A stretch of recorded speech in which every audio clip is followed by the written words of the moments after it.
Bonjour à vous, chères poditrices et poditeurs de Parlons Pratique. Pour bien commencer l'année, nous avons pensé vous faire plaisir en vous proposant un épisode entièrement consacré aux mathématiques. Oui, mais attendez, ne vous sauvez pas tout de suite. On va parler maths et plaisir, maths et émotion, partage, jeu. Et bien sûr, on va parler du lien avec les autres disciplines. Et même, on évoquera sûrement une médaille Fields et peut-être même Miss France. Waouh! Et la mission de nos invités d'aujourd'hui, ils l'ont accepté, est de nous faire partager leur vision, disons, joyeuse et sereine de cette discipline fondamentale. Essayons donc de changer collectivement de regard sur comment faire des maths et aider les élèves à progresser. Vive les mathématiques créatives et motivantes, c'est parti! Claire Lomé, bonjour! Bonjour! Alors vous êtes coordinatrice Ulysse, c'est une unité localisée pour l'inclusion scolaire en Seine-Maritime. Après avoir été pendant longtemps enseignante de maths en collège, vous avez écrit plusieurs livres, notamment Vous reprendrez bien un peu de maths aux éditions Retz et Une mathématicienne au jardin chez Tana. Et enfin, vous animez une chaîne YouTube en didactique des maths qui s'adresse aux élèves et à leurs parents, c'est bien ça? C'est ça, et aux enseignants aussi. Et aux enseignants. Alors, question express pour vous. On a tous une expérience personnelle plus ou moins heureuse avec les maths. Et vous, en quelques mots, c'est quoi cette expérience personnelle? C'est le plaisir de pouvoir expliquer des maths à mes camarades en 6e. Me rendre compte que je comprenais et que j'étais capable de le transmettre.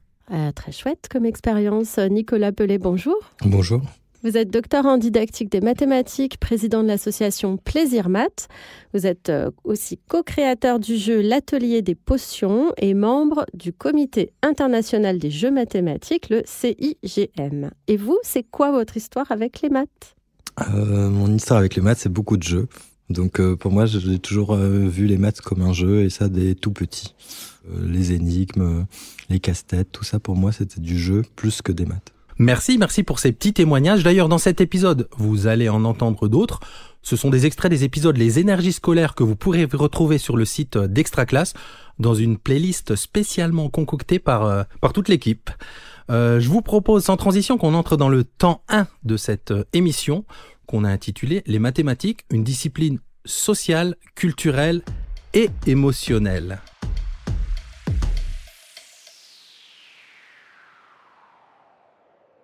Alors dans cette partie, on va explorer comment les maths peuvent être perçues comme une expérience culturelle, émotionnelle, créative, et pas seulement cette discipline a priori austère pour certains.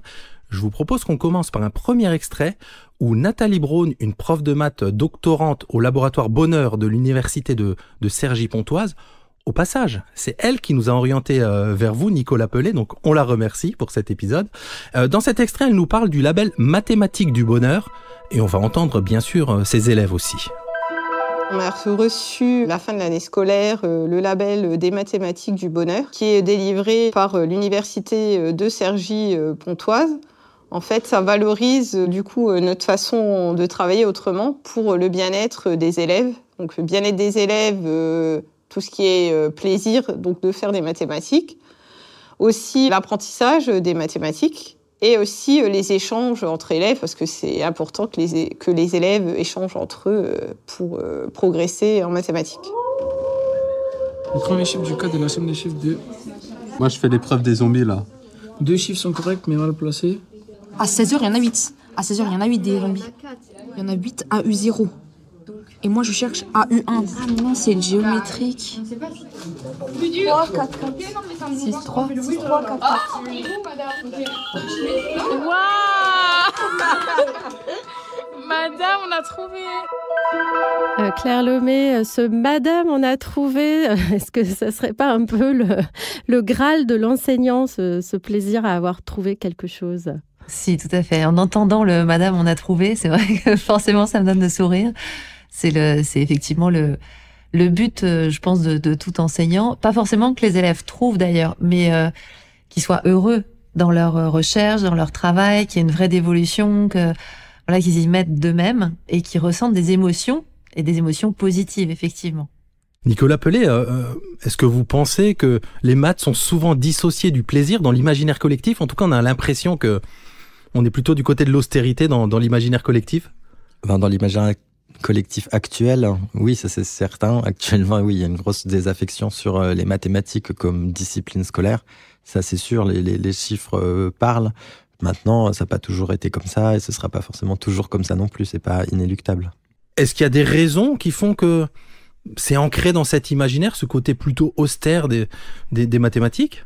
Il y a des raisons quand même historiques, parce que c'est vrai que les mathématiques, un courant des mathématiques était quand même lié au fait de les associer à quelque chose de rigoureux, de former la rigueur, la souffrance, voilà un peu tout l'esprit judéo-chrétien d'une certaine façon.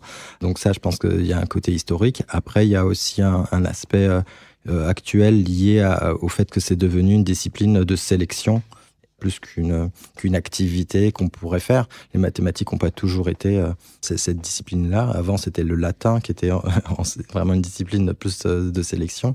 Donc là, le fait qu'effectivement, il faille absolument réussir pour progresser dans sa scolarité et tout ça, c'est sûr que ça renforce cette angoisse, ça rajoute des émotions négatives liées à la peur de l'échec et voilà. Alors, on va explorer justement ces émotions qu'on peut ressentir en mathématiques. Claire Lomé, comment est-ce que vous créez un environnement où elles peuvent s'exprimer, où les élèves vont se sentir en confiance ? C'est quoi votre entrée ? Mon entrée, je pense que c'est avant tout la bienveillance. Donc, accepter l'idée de l'erreur sans problème. Accepter de devoir répéter 1001 fois de façon différente parce que, en fait, je ne connais pas les personnes que j'ai en face de moi. Donc, je peux pas supposer qu'elles comprennent comme moi je comprends. Et c'est justement ce qui fait que le métier d'enseignant est tellement intéressant et se renouvelle. C'est que on a toujours à redécouvrir parce qu'en face de soi, on a des humains. Et puis, l'autre appui très fort sur lequel je compte, et d'ailleurs, j'ai pas tellement le choix, c'est que j'ai besoin de m'amuser. J'ai besoin de m'amuser, j'ai besoin que ce soit un peu rock'n'roll, que ça sautille et que ça change. C'est vraiment un besoin pratiquement viscéral. Et donc, forcément, je crée des situations, j'essaie de créer des situations qui surprennent les élèves, qui les amusent, qui les enrôlent. Souvent, effectivement, basées sur du jeu ou sur des vidéos, des situations réelles, des énigmes, des concours, des rallyes, enfin tout ce qui peut changer et rendre les choses attractives. Sur l'interdisciplinarité aussi, pour montrer que les maths, ça sert vraiment à quelque chose et ça sert partout, tout le temps. J'ai noté, quand on a préparé cet épisode avec vous, vous nous disiez, et ça m'a marqué en fait, c'est évident que les maths, c'est rigolo, c'est lumineux, ça me rend heureuse.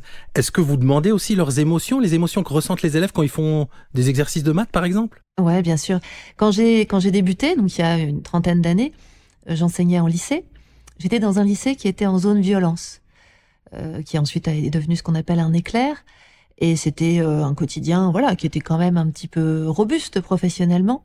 Et je lisais aux élèves en tout début d'année « Je suis né un jour bleu » de Daniel Tamé. J'en lisais un petit extrait dans lequel, justement, il explique son rapport kinesthésique au nombre, et aux chiffres d'ailleurs, mais surtout au nombre.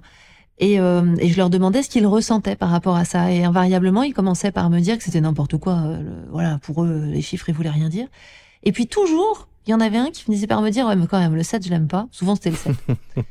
Et puis, chacun y allait de sa petite expérience. Et en fait, ça libérait la parole. Donc oui, je leur demande ce qu'ils ressentent. Je suis très vigilante, d'ailleurs, encore plus maintenant que je suis en dispositif Ulysse, parce que j'ai en face de moi des élèves qui sont en situation de handicap et qui ont des difficultés supplémentaires par rapport au milieu dit ordinaire. Et je compte beaucoup là-dessus sur les arts visuels. J'ai toujours beaucoup travaillé maths et arts visuels, maths et arts plastiques, maths et arts tout court, pour justement permettre cette expression des émotions qui passe quand même peut-être plus facilement pour les élèves par le domaine artistique. Et vous, Nicolas Pelé, vous avez appelé votre association Plaisir Maths, c'est ça ? Donc, vous avez associé ces deux termes qui sont un peu antagonistes dans notre esprit. C'est quoi, votre levier quand il s'agit de répondre à ces émotions négatives que les mathématiques peuvent nous renvoyer ? Alors, effectivement, il y a plein de leviers que vient d'évoquer Claire. Celui que j'utilise principalement, c'est celui du jeu. De faire vraiment rentrer dans une activité alors qu'elle soit ludique au sens jeu de société, mais ça peut être aussi du jeu sportif, mais avec cette dimension de rentrer par le côté on va jouer un jeu qui tout de suite change l'état d'esprit des élèves. Et après, on va voir si effectivement les maths, ça peut être un jeu, si les maths, ça peut être un plaisir. Effectivement, il peut y avoir un peu ce côté oxymore des deux termes a priori. Mais l'idée, c'est pas de se laisser bloquer, parce qu'effectivement, il peut y avoir des blocages, mais c'est l'activité. Claire parlait tout à l'heure de situation. C'est vraiment ça qui va changer. Si les élèves, ils rentrent par quelque chose qui les amuse, qui les surprend, voilà, où effectivement, il y a une émotion de départ.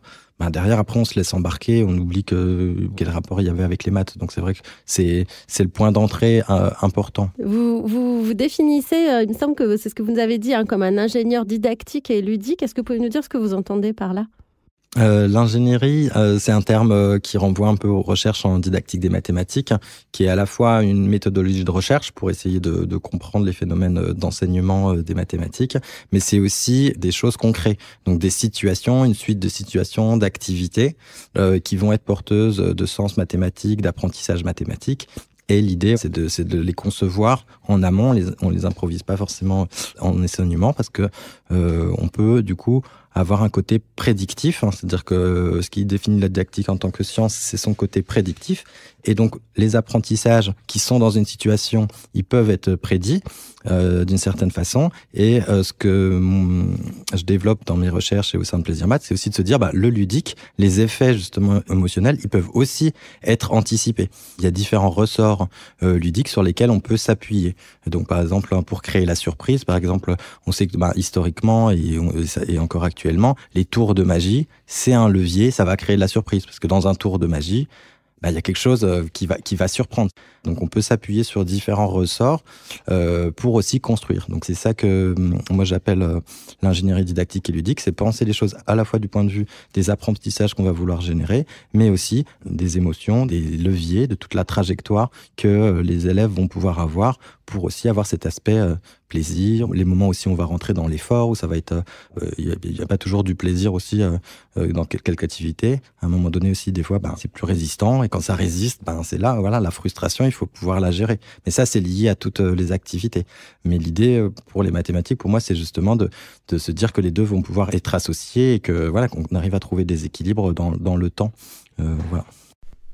Claire Lomé, concrètement, ça se réalise comment dans votre classe, cette articulation entre cette rigueur disciplinaire des mathématiques et cette ouverture émotionnelle que vous laissez à vos élèves? Comment ça se joue?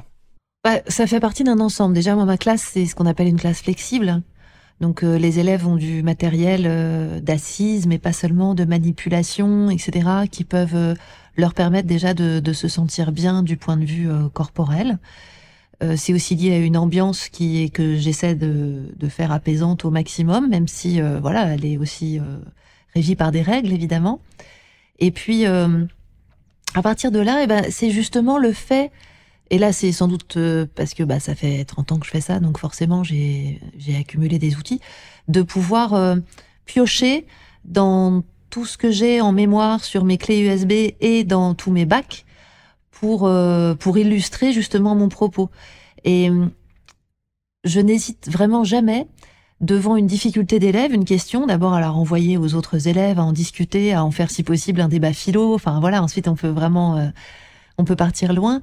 Mais aussi à prendre le temps, même si j'ai prévu quelque chose, de m'y arrêter et de faire un détour. Moi, j'aime beaucoup les détours. Donc, c'est quelque chose qui me pose absolument pas de problème, parce qu'en fait, j'ai un objectif. Cet objectif, c'est que les élèves comprennent le but de la séquence dans laquelle je me suis engagée, ou de la séance, ça dépend. Et peu importe finalement les moyens, tant qu'ils sont justes, évidemment. Je vais pas essayer de faire comprendre quelque chose par des chemins qui seraient pas corrects. Et puis, qu'au bout du compte, on y arrive, quoi. Mais j'ai vraiment pas de problème à changer ce que j'ai prévu, et les élèves le savent. Donc, je pense aussi que ça peut libérer la parole, de pas se dire qu'on est dans un carcan, que voilà, on a écrit ce qu'on allait faire pendant notre leçon ou pendant notre séance, et qu'on n'en déviera pas du tout. C'est pas comme ça que je vis mes mathématiques, moi. Je les vis de façon beaucoup plus buissonnière. Donc, je sais où je vais, mais s'il y a un chemin qui est plus joli, mais pourquoi je le prendrais pas? Alors, vous avez évoqué le fait que vos élèves échangent entre eux, et je vous propose qu'on écoute un petit extrait d'une interview d'Hugo Duminil. Hugo Duminil, c'est une médaille Fields, c'est quand même la plus prestigieuse récompense en mathématiques. Il a été interviewé pour Canotech dans une petite vidéo qui s'appelle « Réconcilier les élèves avec les maths ». D'ailleurs, Hugo Duminil, c'est lui qui nous a orientés vers vous, Claire, donc on le remercie pour cette mise en relation. Et puis, on va l'écouter sur cet aspect justement collectif et créatif des maths. Comment on réconcilie nos élèves avec les mathématiques ? Alors, il y a cette idée ancrée un peu dans l'esprit des gens que les mathématiques, c'est une discipline très individuelle. Les mathématiques ne sont pas du tout une discipline individuelle. Moi, je ne travaille jamais seul. Je suis toujours en groupe. Quand on travaille à plusieurs, l'aspect créatif est décuplé parce que chaque personne a sa sensibilité, a sa façon de voir la vie et ça va se transcrire en des idées différentes, en fait. Et donc ça, c'est quelque chose qui est très intéressant, je pense, au niveau des enfants, de leur faire découvrir qu'ensemble, ils sont plus que chacun individuellement. La deuxième chose qui est intéressante, c'est que puisque le processus créatif est un processus qui implique forcément des doutes, des erreurs, être à plusieurs, ça permet finalement de se soutenir mutuellement et de dissoudre un peu cette parfois blessure narcissique qu'on peut avoir quand on se trompe. Quand on est en groupe et qu'on se trompe, finalement, on est un peu tous responsables et on a tous cette responsabilité de dépasser cette erreur. Nicolas Pellet, sur les 3 éléments qui sont évoqués ici par Monsieur Duminil, il y a l'aspect collectif, l'aspect créatif, la place de l'erreur. Est-ce qu'il y a un des 3 en particulier qui vous fait réagir ? Les 3 sont des éléments importants parce que souvent, effectivement, ils sont pas associés aux mathématiques. C'est vrai que le côté individuel, collectif, ça a été mentionné par Hugo. On met souvent en avant, justement, voilà, les médailles Fields. On a l'impression que c'est vraiment quelque chose, effectivement, de seul. Mais ça, vous voyez, c'est les images un peu historiques, pas associées qu'aux maths. D'ailleurs, les savants aussi, de façon générale, ont l'impression que le scientifique, c'est un génie un peu solitaire.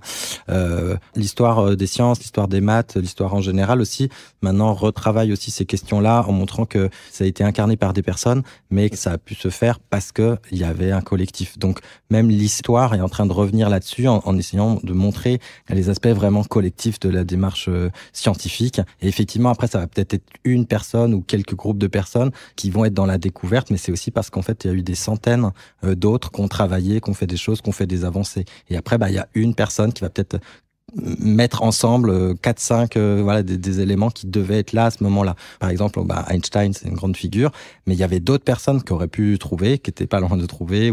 Et c'est vraiment une aventure collective, les sciences. Et ça, effectivement, peut-être que dans l'enseignement, on le fait pas assez vivre de faire travailler vraiment les élèves beaucoup ensemble, mais parce que le système aussi scolaire est lié aussi à la performance individuelle. Donc c'est aussi là pareil, pas que les mathématiques non plus, c'est aussi global. Mais c'est vrai que sur les maths, il y a vraiment cet aspect-là. L'aspect erreur aussi et ce côté juste, les mathématiques, comme dans les mathématiques, à un moment donné, il y a des théorèmes, il y a des choses complètement exactes. Le rapport à l'erreur, il est peut-être un peu faussé. Et je pense que ce qui est vraiment important dans l'enseignement des mathématiques, c'est de faire cette différence aussi qu'il peut y avoir entre la rigueur qui est souvent associée à la démonstration, mais tout l'aspect de trouver, ça c'est créatif. Et là, on a des phases justement qui peuvent être complètement chaotiques, qui peuvent se faire en individuel, en collectif, etc. Donc du coup, je pense que c'est intéressant de séparer aussi ces moments qu'il peut y avoir dans les mathématiques et de se défocaliser de la partie purement rigueur qui est liée à la démonstration, pour plutôt avoir l'activité quand on fait des maths, quand on joue, quand on cherche, quand on fait de l'art. Là, tout est possible. Alors, on va continuer à explorer ces notions de collectif, de place de l'erreur dans ce qu'on peut faire avec le jeu. Et on verra que les profs de maths sont souvent joueurs, donc c'est le temps 2 de cet épisode. Jeu et interdisciplinarité, levier pour des maths autrement. Alors justement, on commence encore avec un petit extrait d'un épisode d'énergie scolaire. C'est Éric Trouillot, cette fois-ci un prof de maths qui a notamment créé des jeux de calcul mental et qui va nous parler du rapport qu'il fait entre maths et jeu. Les maths sont un jeu. Il y a des règles de base. On est dans un cadre avec une règle et des objectifs. En général, un petit problème. Quand on fait des maths, on résout des problèmes. C'est très similaire de la pratique ludique, parce que quand on joue, on a un cadre, c'est la règle du jeu, et on a un objectif, atteindre cette règle. Il y a d'autres parallèles qu'on peut établir. On est en proximité de ce qu'on appelle en mathématiques la démarche scientifique. Quand on joue, comme quand on fait des maths, quand on pratique les maths, on teste, on tâtonne, on essaye, on ne trouve pas du premier coup, on se trompe, on recommence. Donc il y a une grande proximité entre faire des maths et jouer. Claire Lomé, sur cette notion de pratiquer le jeu avec les élèves, des moments ludiques, des moments d'apprentissage, concrètement, ça donne quoi dans votre classe avec vos élèves? Qu'est-ce que vous pratiquez en jeu avec eux? Est-ce que vous en construisez avec eux? Est-ce que vous leur faites pratiquer des jeux en particulier? Oui, alors j'ai énormément de jeux dans ma classe. Maintenant, les élèves savent que quand on en sort et qu'on joue, c'est forcément que j'ai une idée derrière la tête. Parce que quand même, à force, ils ont identifié que les objectifs pédagogiques et didactiques, forcément, ils sont là. Mais c'est vrai que ça permet de travailler plein de choses en même temps. Donc déjà, effectivement, des aspects mathématiques, mais aussi le fait de développer le savoir-être aux autres, le rapport à l'erreur, effectivement. D'ailleurs, dans ce que disait Hugo tout à l'heure, je suis d'accord que le rapport à l'erreur, il est hyper important. Moi, j'essaie de le vivre, c'est-à-dire que j'accepte de me tromper, de ne pas savoir, et je le dis aux élèves. Mais j'aime beaucoup aussi ce qu'il disait du doute. Ça, je trouve que c'est vraiment hyper central, en particulier aujourd'hui, de réussir à instiller dans l'esprit de chacun et de chacune que le doute est salvateur, est nécessaire, et régénérant, en fait. Et si on commence à douter, je pense qu'on va finir par faire des maths très très rapidement, en fait, parce qu'il va falloir répondre à nos questions et que ça va se jouer surtout entre nous et nous. Après, dans ce que dit Eric, il y a quelque chose que je trouve frappant. Eric, il dit les maths sont un jeu. Je le reconnais bien là, parce qu'en plus, effectivement, Eric, c'est l'auteur de jeux, comme Nicolas d'ailleurs, tout à fait, que moi j'utilise au quotidien aussi. Et c'est vrai, les maths sont un jeu, mais en fait, on dit ça quand on est soi-même matheux ou matheuse. Et c'est vrai que c'est vraiment, intrinsèquement, c'est hyper ludique, les mathématiques. Le problème, c'est que à l'école, quand est-ce qu'on nous laisse le temps, justement, de tâtonner, de se planter, de recommencer, de rêver, de prendre ces chemins de traverse dont je parlais tout à l'heure?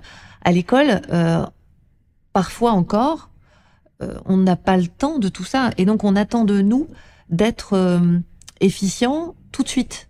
Et puis, c'est évalué, j'allais dire sanctionné. Vous voyez, ce presque lapsus, il est quand même révélateur, parce qu'effectivement, si l'idée, et je pense que ce serait une très bonne idée, est de laisser les enfants, les élèves, les étudiants grandir mathématiquement comme sur les autres plans, en prenant le temps justement de développer leur réflexion, leurs appétences, leur méthodologie, leur raisonnement, leur intelligence en fait, il va falloir changer des choses dans le système scolaire.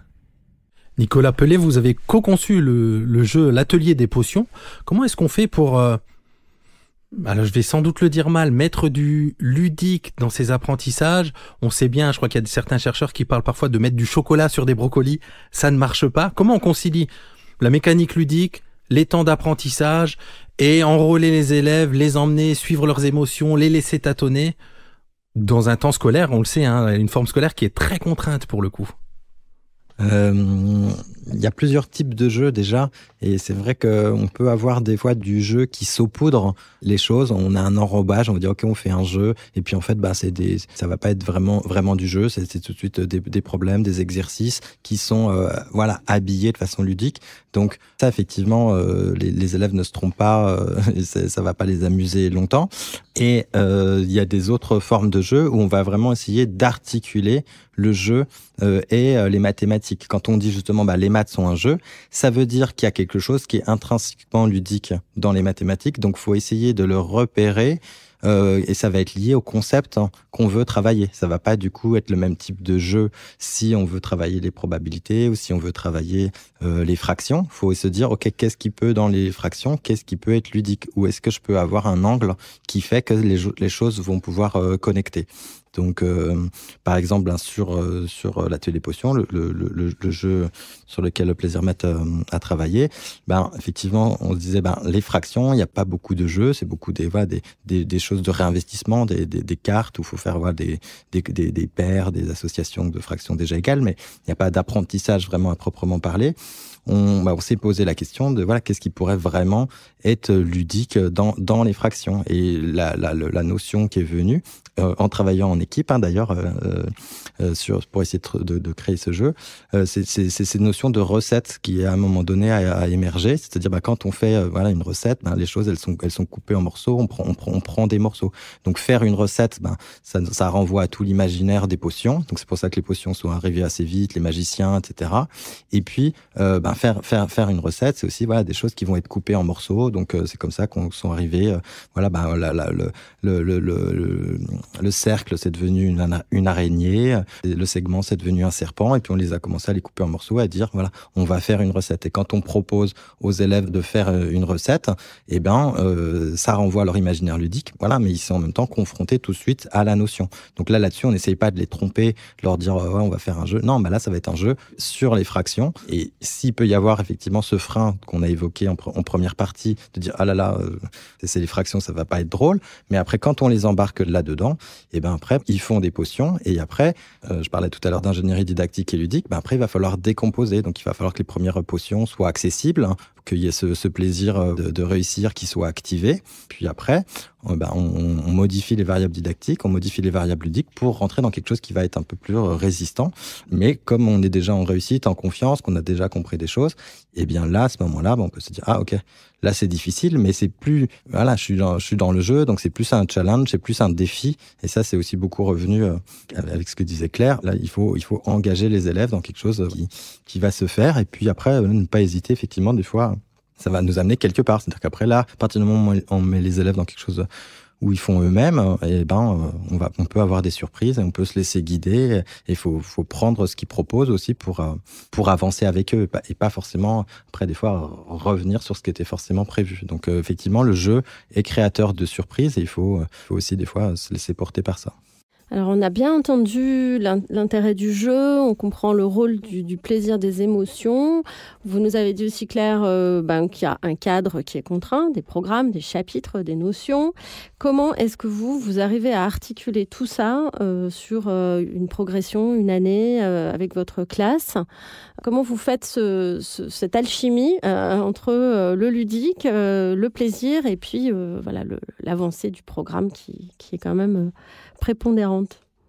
En fait, moi, j'ai construit mes programmations et mes progressions comme couvrant l'ensemble du programme d'un niveau donné, mais sans découper par chapitre thématique, en fait. Je découpe par séquence, et dans ces séquences, on part d'un jeu ou d'une situation concrète ou d'un problème, qui peut être un problème historique résolu ou non, d'ailleurs, dans lequel les élèves, dans tous les cas, sont capables de s'engager, mais où ils vont rencontrer à un moment donné un problème au sens propre, c'est-à-dire qu'ils vont plus pouvoir avancer parce qu'il leur manque quelque chose.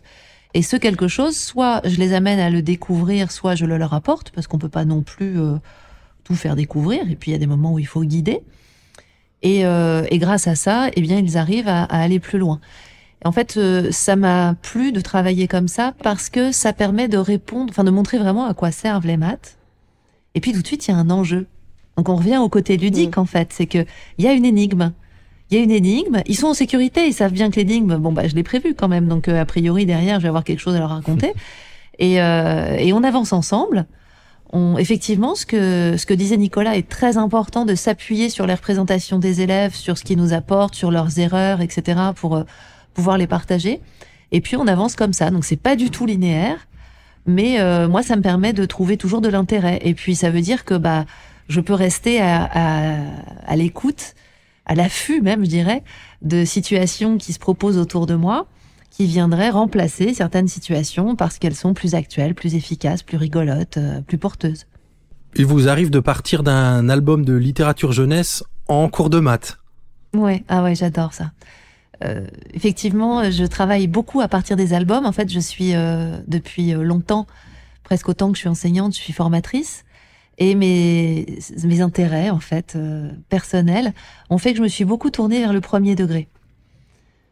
Sans doute qu'à un moment, d'ailleurs, j'ai commencé en enseignant au lycée et en université, et puis je suis arrivée en collège, et puis voilà, maintenant, quand je suis hors de ma classe, c'est plutôt en maternelle. Et donc, je ne sais pas si je vais finir à la crèche, mais j'aimerais bien aller y faire des maths, moi. mais cela dit, voilà, l'album, c'est un super support. Alors, des albums qui sont pas des albums de maths au départ. Je travaille pas sur des albums qui sont à vocation, disons, mathématique. Je travaille sur des albums qui racontent des histoires que je trouve chouettes, avec des illustrations qui me font rêver. Et à partir de là, j'ai un propos mathématique. Donc, je passe pas mal de temps assise sur la moquette bleu pétant là de ma librairie favorite, avec des piles d'albums que m'apporte la libraire, justement, voilà, me plonger dedans et puis me demander à quel moment j'ai une inspiration, en fait, qui va me permettre de travailler ça avec les élèves. Récemment, par exemple, j'ai travaillé un album qui parle du voyage d'une des sondes Voyager, qui n'est absolument pas mathématique au départ. Et dedans, il y a une double page sur laquelle les ombres des personnages sont portées d'une façon qui est très jolie, mais qui manifestement n'est pas réaliste. Ça m'a sauté aux yeux et je l'ai utilisé pour pouvoir construire des maquettes avec des Playmobil et des dinosaures. Et puis, on est arrivé au théorème de Thalès. Alors du coup, on a eu envie de faire des anamorphoses et on a couvert les murs du collège. Voilà, c'est vraiment un point de départ qui me permet en même temps de travailler le langage, les arts, la sensibilité, la créativité, les émotions, et toujours avec un cœur mathématique. Et on l'entend dans la voix. Pour continuer sur cette question de, quelque part, vous avez introduit la troisième partie sur changer les pratiques pour réconcilier les élèves et les maths. C'est le titre de cette troisième partie. Et pour aborder ce changement de point de vue, on va dire, des enseignants comme des élèves sur les maths, on vous propose un dernier extrait. On vous propose d'écouter Daniel Prost, qui est un enseignant de collège, qui a lui-même un parcours particulier. Il se définit comme un cancre. Il a quitté le collège en 4e. Une fois devenu prof de maths, après une carrière d'ingénieur, il a créé des centaines de jeux pour ses élèves. Et sa classe, elle ressemble à aucune autre. La preuve, l'épisode s'appelle « Ma salle de maths augmentée ». On essaie de mettre dans la classe les élèves qui en ont le plus besoin. Donc ceux qui sont, par exemple, dyslexiques ou ceux qui sont contre l'école ou qui ont des difficultés dans leur scolarité, on essaie de les mettre dans cette classe. J'essaie tout le temps, dans mes différentes notions, de me raccrocher à des notions concrètes que j'ai vues dans mon parcours, soit d'ingénieur, soit de mécanicien. Quand on fait une équation produit, je vais prendre vraiment la création d'un zoo avec des parcs et mettre en équation quelque chose qui existe. Ma priorité, c'est pas qu'ils soient bons en maths, c'est qu'ils soient bien dans leur peau, qu'ils soient contents de venir déjà en maths, parce que souvent les élèves ont un petit truc contre les maths, donc c'est qu'ils soient contents de venir durant le cours de maths, qu'ils soient contents de venir au collège, et après c'est gagné. Claire Lomé, ce parcours particulier le rend peut-être plus sensible à des élèves qui ne seraient pas très amis avec les apprentissages de manière générale et les mathématiques en particulier. Ça a un rôle, ça, vous pensez, qui sont les enseignants, quelle est leur histoire personnelle avec les maths quand même pour les transmettre?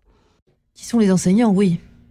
Quel est leur parcours mathématique, je ne sais pas. Mais en tout cas, c'est vrai que quand on entend des collègues de maths, des professeurs des écoles, des mathématiciens qui parlent de leur parcours, enfin moi je rencontre énormément de collègues merveilleux qui sont incroyables, qui ont tous d'ailleurs des pratiques et des méthodes très différentes. Et là où ça marche le mieux, c'est quand c'est vraiment quelque chose de personnel en fait, qui leur correspond, qui est authentique du coup. Et qui du coup se renouvellent aussi facilement, on se rend compte que souvent quand même, sont des gens qui ont des choses à raconter, effectivement. Sont des gens qui ont des parcours qu'on juge non linéaires à nouveau, ou qui ont pu à un moment donné être en difficulté, voire en souffrance par rapport à l'école elle-même ou par rapport aux mathématiques, qui ont trouvé pour lesquels il y a eu du fil à retordre. Et puis, voilà, ils l'ont retordu, justement. C'est-à-dire qu'ils ont remonté leurs manches et puis ils sont bagarrés pour aller là où ils pensaient devoir aller, pour accéder à ce qui est juste. Et le collègue qui s'exprime, là, effectivement, quand il parle d'élèves peut-être plus cabossés que d'autres, auxquels il donne accès à son laboratoire, en quelque sorte, en priorité, ça aussi, c'est important parce que c'est vrai que les mathématiques, Nicolas en parlait tout à l'heure, dans leur aspect sélectif, peuvent être cassantes, mais vraiment cassantes. Moi, dans mon dispositif Ulysse, avec les élèves en situation de handicap auxquels je m'adresse, j'ai des élèves qui ont vraiment souffert. Et c'est pas un mot en l'air, c'est pas pour... voilà, c'est vraiment de la souffrance, ils sont vraiment cabossés. Et l'enjeu est encore plus important parce que ces élèves qui souffrent se prennent pour ce qu'ils appellent des nuls. Et ça, c'est intolérable. C'est juste pas possible. En ce moment, d'ailleurs, on le voit beaucoup. Encore les dernières évaluations Teams nous ont montré que les écarts se creusent entre les filles et les garçons, mais encore plus entre les différents niveaux de CSP. Voilà, ça, c'est quelque chose que je trouve on peut pas l'accepter. C'est insupportable. Et là, il faut vraiment que notre effort porte là-dessus. Donc oui, nous avons aujourd'hui des pratiques à réfléchir, nous avons des gestes professionnels à repenser pour pouvoir inclure tout le monde de la même façon et que chacun puisse simplement avoir le droit au bonheur des maths aussi. Sur ces approches un peu différentes, Nicolas Pellet, des professeurs de maths envers cette discipline et avec leurs élèves, est-ce qu'on identifie différents profils peut-être ? La question des profils des enseignants, c'est complexe, on ne peut pas vraiment classer les enseignants. Par contre, ce qui est sûr, c'est sûr que le rapport aux maths joue dans la façon qu'il va y avoir de les enseigner. Et c'est sûr que si le rapport aux mathématiques est difficile, que pour des enseignants, je parle pas pour les enseignants par exemple de maternelle ou du primaire qui n'ont pas forcément un parcours scientifique, puisque pour les enseignants du collège, voilà, il faut avoir fait des maths dans le supérieur, donc il y a quand même un rapport aux maths plutôt positif. Mais par exemple pour les enseignants d'école élémentaire qui n'ont pas forcément un rapport aux mathématiques positif, c'est sûr qu'il y a quelque chose à travailler déjà avec les enseignants dans le changement de rapport aux mathématiques. Parce que si pour un enseignant, les mathématiques, c'est pas amusant, c'est pas fun, c'est pas du plaisir, ça va être compliqué pour lui de se dire qu'il peut le transmettre. Après, justement, il y a des choses qui peuvent se modifier, mais c'est pour ça que c'est intéressant quand l'enseignant, il a pu éprouver aussi des moments de plaisir avec les mathématiques, en formation, ou en rencontrant, en découvrant des jeux, etc., pour qu'il puisse se dire, tiens, il y a un angle possible. Et donc, du coup, il y a un angle possible pour mes élèves. Donc ça, oui, c'est sûr qu'il y a déjà ces éléments-là qui vont jouer. Et après, pour certains, comme pour Claire et comme pas mal d'enseignants, ils vont vraiment se laisser guider par rapport à... ça va être très personnel sur la façon d'enseigner, de faire des choix, etc. Pour d'autres, pour qui justement il n'y a pas forcément cette histoire positive avec les mathématiques depuis longtemps, eh bien, il peut y avoir des parcours didactiques, ludiques qui passent par des choses qui existent maintenant, quoi. On peut faire des choses en trouvant des jeux, en trouvant des activités qui existent et qui peuvent être faites maintenant par des centaines, par des milliers d'enseignants. Donc là-dessus aussi, il y a un travail à faire pour diffuser ces choses qui fonctionnent, se disant que chacun a la liberté pédagogique de faire plein de choses différentes, mais il peut y avoir des choses aussi qui existent déjà et dont on sait qu'elles vont produire des effets positifs. Pas forcément se dire qu'il faut tout réinventer. Il y a aussi maintenant des résultats scientifiques, il y a aussi des pratiques qui commencent à s'ancrer. Et effectivement, les pratiques autour du jeu mathématique, c'est peut-être moins récent que d'autres pratiques d'enseignement, mais ça peut se consolider et se diffuser plus largement. Ça veut dire qu'il y a un enjeu sur la formation des enseignants, parce que c'est vrai que convaincre ceux qui sont déjà convaincus, c'est assez facile. Là, on se dit, peut-être qu'effectivement, pour les enseignants qui n'ont pas cette culture mathématique et cet intérêt pour la discipline, est-ce que ça veut dire qu'en formation, par exemple, ça serait intéressant de travailler sur des jeux en particulier, de leur ouvrir ce champ-là pour qu'eux-mêmes éprouvent ce plaisir ludique ? Claire et moi, on est formateurs, donc je pense qu'on peut que aller dans le sens de se dire que oui, il y a énormément de choses qui peuvent être faites en formation et qu'il faut développer la formation des enseignants et que si on veut réformer l'enseignement des mathématiques, il faut commencer par aussi mettre plus de formation et pas en enlever. Ça, c'est très clair. Donc oui, et après ce côté plaisir, ce côté jeu, oui, il peut bien sûr aussi être fait en formation, que ce soit en formation initiale ou en formation continue. C'est clair que c'est important d'avoir ces rencontres de plaisir mathématique pour pouvoir qu'il y ait quelque chose une graine qui soit plantée et que l'enseignant puisse se dire, ok, je reviendrai chercher ça ou ça quand je serai enseignant.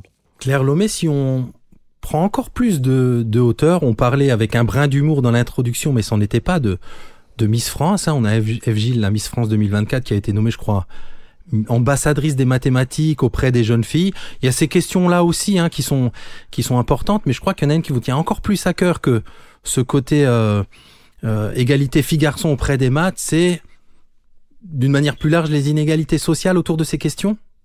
Oui, ça, je trouve ça vraiment extrêmement injuste, évidemment, et tout à fait dramatique qu'une société se laisse fracturer de la sorte et accepte que finalement n'accède aux sciences en général d'ailleurs, et aux mathématiques en particulier, que les familles les plus aisées. Celles qui ont le plus les codes, parce que voilà, elles y ont eu accès, celles qui ont le meilleur accès à la culture, etc. Et ça, c'est vrai que c'est quelque chose qui m'inquiète, qui me révolte déjà, mais qui m'inquiète beaucoup pour l'avenir. Et j'ai pratiquement toujours enseigné dans des zones sensibles, dans des REP, dans des ZEP, et j'ai vu dans tous ces endroits-là des élèves extraordinaires qui arrivaient en me disant bon, alors je vous préviens tout de suite, j'ai rien contre vous, mais alors les maths, c'est pas pour moi, donc on va dire un truc, vous me laissez tranquille, puis je vous laisse tranquille. Alors ils avaient perdu d'avance, ceux-là, parce que déjà, certainement pas que j'allais les laisser tranquille, au contraire, ça me mettait en appétit, c'est-à-dire que je me disais, chouette, ça c'est pour moi. Alors maintenant que je suis en dispositif Ulysse, c'est assez généralisé, c'est-à-dire que là, globalement, dans le dispositif dans lequel je suis coordinatrice, j'ai un élève qui était acquis à la cause mathématique et 13 qui était bien de travers par rapport à l'idée même de faire des maths, et d'ailleurs qui est une des disciplines dans laquelle aucun n'était inclus au départ dans leur classe de référence, ce qui est aussi assez parlant. C'est plus le cas maintenant, mais ça reste quelque chose d'assez délicat. Donc voilà, tout le monde a le droit aux maths. Et en fait, le truc, c'est que les élèves se convainquent qu'ils sont mauvais, que ça vaut pas la peine, que ça n'a aucun intérêt, parce que c'est vrai que c'est quand même plus facile quand on n'arrive pas à quelque chose de le rejeter plutôt que de se dire bon allez hop, je vais m'y coltiner puis je vais y arriver. Donc c'est compliqué de devoir commencer par restaurer une estime d'eux-mêmes, leur expliquer qu'il va falloir arrêter d'être un chouïa de mauvaise foi et qu'il va falloir se laisser aller un peu, lâcher prise, arrêter de résister.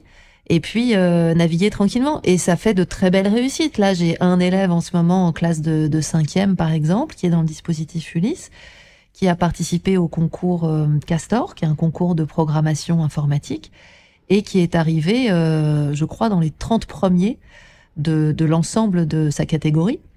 Bon, voilà. Là, ok, on y est là. C'est bon. D'ailleurs, lui, il va être inclus en mathématiques très bientôt, parce que maintenant, il en a envie. Il me dit, mais moi je savais pas que j'allais faire tout ça. Et en fait, c'est leur cas à tous et à toutes. Donc oui, effectivement, tout ce qui est réduction des inégalités, ça me semble une actualité brûlante. Et peut-être pour finir sur ce changement un peu de paradigme autour des mathématiques, il y a peut-être quelque chose aussi du côté des parents, de la société de manière plus générale, mais des parents aussi. Et Claire Lomé, vous écrivez des livres qui sont plutôt grand public. Est-ce que c'est dans cette idée aussi de diffuser plus largement cette culture des maths, cette envie des maths ? Oui, tout à fait.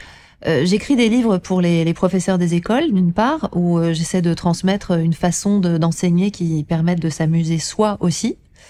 Mais j'écris des livres pour le grand public pour montrer qu'en fait, les mathématiques font partie de la culture générale. Qu'avoir de la culture générale, c'est pas connaître 2-3 fichues dates qui servent pas tellement plus que le théorème de Thalès au quotidien, en fait. Donc il n'y a pas de raison de catégoriser les choses. et que ça fait vraiment partie du bagage culturel que chacune et chacun aujourd'hui doit avoir pour pouvoir comprendre le monde qui nous entoure.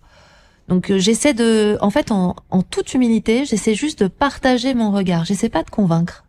Ça fait bien longtemps que j'ai cessé d'essayer de convaincre. J'essaie de partager. Voilà, j'essaie de montrer différemment, de faire rire, de détourner l'attention des stéréotypes pour pouvoir, puisque je peux pas rentrer par la porte et peut-être même pas par la fenêtre, rentrer par le soupirail ou la cheminée, quoi. Bon, et donc le partage, c'est précisément le principe de notre séquence d'inspiration qui clôt cet épisode. Et je vais vous demander à vous, Nicolas Pelé, en premier, peut-être de partager une inspiration avec nos auditeurs et auditrices. Mon inspiration du moment, c'est le jeu de Hex sur lequel je travaille beaucoup en ce moment pour une réédition, qui est à la fois un jeu de stratégie, donc qui n'a pas forcément un aspect mathématique au premier regard, et qui, en même temps, peut être très mathématique si on rentre dedans. Et là, je suis sur un projet où je vais dans les classes avec des enfants dès le CP. On essaye d'initier les enfants dès le CP au jeu de Hex. Et donc, du coup, ça me fait avoir un regard très neuf sur le jeu, sur les maths. En particulier, on leur a posé des questions de quand ils avaient joué à ce jeu. Est-ce qu'ils ont fait du français, des maths, du sport? Il y en a qui disent même qu'ils ont fait du sport quand ils ont joué à ce jeu. C'était une question que j'avais mise pour dire, là, au moins, tout le monde va répondre non. Parce que des fois, les enfants, ils répondent oui pour nous faire plaisir. Donc là, j'ai dit, est-ce que vous avez fait du sport? Et donc, du coup, il y en a qui ont dit, oui, on a fait du sport parce que on s'est amusé. Il y avait un côté de compétition, etc. Donc, je trouve ça très, très intéressant, toujours aussi d'aller vers les élèves et de se laisser surprendre par ce qu'ils disent, hein, et du coup de modifier ce qu'on peut concevoir comme activité pour eux. Voilà. D'accord. Alors, jeu de Hex, ça s'écrit comment? HEX comme hexagone, puisque ça se joue sur des petites cases qui sont des hexagones. D'accord. Et c'est un jeu très simple qui s'explique en 1 minute. C'est pour ça qu'on peut vraiment, Plaisir Math, avec le CIJM, mettre l'accent fortement sur ce jeu dans les années à venir. Donc je pense que vous en entendrez parler bientôt. C'est un jeu qu'on pourra trouver bientôt, c'est ça? Ouais, il existe déjà, mais là on essaie de développer vraiment une version, une réédition déjà, et puis avec Hugo d'ailleurs qui était l'invité qui fera la préface de la nouvelle édition. Et puis une version scolaire pour vraiment aussi pouvoir faire le lien justement entre ce temps de jeu et ce temps d'apprentissage des mathématiques et de connecter ça. Voilà. Super. Claire lève les pouces, elle a l'air d'approuver. Vu la qualité de l'atelier des potions, moi j'attends Hex avec impatience. Mais il existe déjà, voilà. C'est pas un jeu Oui, je connais le jeu de Hex. Ah, oui, non, mais je dis ça pour les auditeurs, que c'est pas un jeu qu'on a inventé. Mais il y aura une version bientôt tout à fait adaptée aux scolaires, si je comprends bien. C'est ça. Et Claire, votre inspiration? Mon inspiration, vous avez parlé de mon aspiration pour les albums. Donc, mon inspiration est un album jeunesse. Il s'appelle Compte sur moi, de Miguel Tanco, aux éditions Gallimard Jeunesse. C'est un album que j'adore, que je balade avec moi partout, à tous les niveaux. Ça marche aussi bien à la maternelle qu'au lycée. C'est l'histoire d'une petite fille qui explique que, elle, son truc dans la vie, ce qui la rend heureuse et ce qui l'amuse, ce qui la distrait, son loisir préféré, c'est les maths. Et elle essaie d'expliquer que elle comprend pas du tout pourquoi les gens attendent pas ça d'elle, en fait. Pourquoi on comprendrait qu'elle soit passionnée de trombone ou de foot, mais de maths, ça semble vraiment une drôle d'idée. Je trouve que c'est un album très inclusif, très, très ouvert, très joli aussi. Et assez fantaisiste avec de très jolies illustrations. Merci à tous les deux pour ces partages. Alors en guise de conclusion, j'ai envie de dire, il faut libérer les émotions. En tout cas, j'ai retenu ça. Il faut jouer, il faut travailler collectivement. Je sais pas, lisez, chantez, dansez, faites du sport avec les maths, parce que finalement les maths c'est pas que des maths, en tout cas comme on l'entend au sens traditionnel. Un grand merci Nicolas Pelé et Claire Lomé d'avoir partagé ce moment avec nos auditeurs. Merci à vous. C'était Vive les mathématiques créatives et motivantes, une émission préparée et animée par Hélène Audard et Régis Forgiane. Réalisée avec l'appui technique de Fanny Milpoutingon, Myriam Nasseri et Najim Mouidi. Montage et mixage Simon Gattegno. Coordination de production Luc Taramini, Hervé Thury et Magali Devance. Directrice de publication Marie-Caroline Missire. Suivez-nous sur extraclasse.réseau-canopé.fr ou sur votre plateforme de podcast préférée pour écouter tous les épisodes dès leur sortie. Une production Réseau Canopé 2025. Oui, on s'est un Tondeuse peu et marché dessus, mais on mathématiques. s'amuse. Non, Ouais. souffleuse et mathématiques. Un épisode extra classe. Extra classe.